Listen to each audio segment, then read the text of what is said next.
The key question is, will he get a working majority in Parliament? After all, his political movement is new. It has no MPs at the moment. En Marche needs to win 290 seats in Parliament out of 577 constituencies in order to have a majority. And there are plenty of political forces that are now already lining up bidding to be the opposition to Macron once those parliamentary elections have actually happened. Just to take one example, Jean-Luc Mélenchon, the far-left leader, he of course tied for third place in the first round of the presidential election. He called on his movement yesterday to move to victory in the parliamentary elections and to oppose what he calls the unheard-of social violence represented by Macron's program. In other words, the liberalization of the labor market and these very controversial things that Macron wants to do in the first few months of his presidency.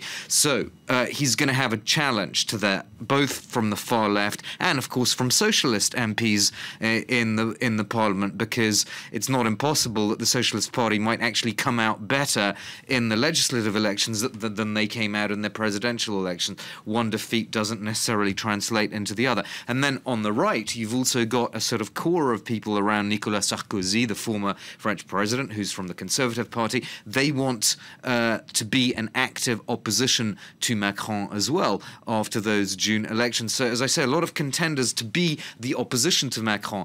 We'll have to see what what the pie of the National Assembly actually looks like after the end of June. But certainly, he would need a working majority with either En Marche.